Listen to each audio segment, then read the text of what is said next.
Well, today, across the United States, Americans are celebrating Dr. Martin Luther King Jr. Day. 50 years ago, millions of African Americans were in a struggle for racial equality. Reverend King was the leader of the civil rights movement of the 1960s. But there were many others who also made great sacrifices. Here's VOA's Chris Simkins.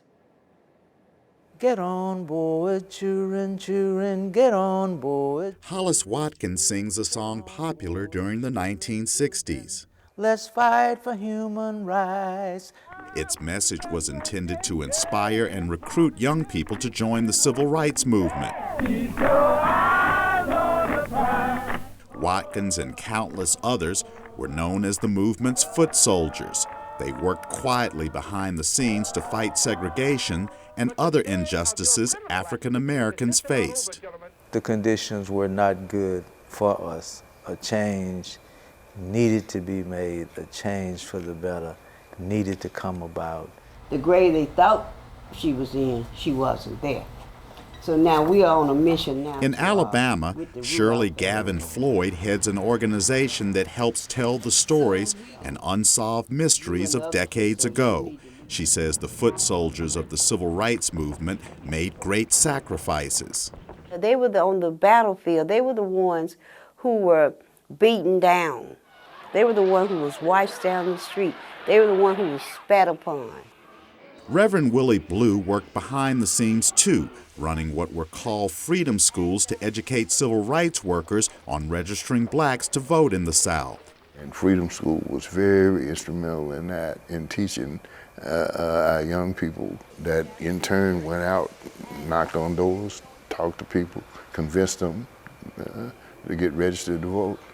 Tougaloo College was given the name as the cradle of the civil rights movement in the 1950s and 60s. Civil rights leaders from across the country would come here to Woodworth Chapel to speak and fire up the demonstrators to fight for equal rights. We must let the world know that it is necessary to protest this threefold evil. Floyd remembers how effective the mass meetings were in raising hopes and morale. And in this meeting, motivate them through singing and praying and talking and deliberations, at the same time telling them the importance of them participating in this movement to break down the barriers of segregation and discrimination. In one march in Mississippi, Lewis Tucker was among those attacked by police dogs. They turned the dogs loose on us, and we defended the area, our territory, with whatever we could find at the time, which was milk balls. That's what we chased the dogs off with, and we continued on our way. Dick and Sharon Miles were among the white people who took part in the movement, helping to register blacks to vote in 1963. They took great risk in participating. There was potential violence, and there were certainly threats, and people objected to the work that we were doing. I think a lot of people in the North, both black and white, decided, as Sharon and I had decided, that we really should get involved, that people, young people especially, should get involved. That this was a watershed moment in American history. This is May 1963.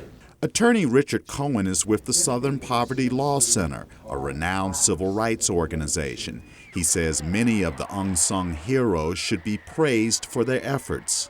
History sometimes only remembers a few people, and so I think when we look back, we don't sometimes recognize the fullness and the incredible number of people who made progress possible. We weren't never sharecropper, but we were poor. Tyrone Davis was afraid to take part in civil rights demonstrations until a march from Memphis to Jackson against fear in 1966. When the march ended, for me, the fear ended. I wasn't no longer afraid. I had certain right, the same right as a human being to do what anyone else could do. Be polite, don't be combative. Clifton Casey was 17 years old when he was arrested and spent 9 days in jail for marching in a demonstration. I was just one little person, but the group as a whole, what we did, and I look back now and I think, yes, it was super. Some historians say the unsung heroes' vigilance and action succeeded in ending many forms of racial injustice. Chris Simkins, VOA News, Jackson, Mississippi.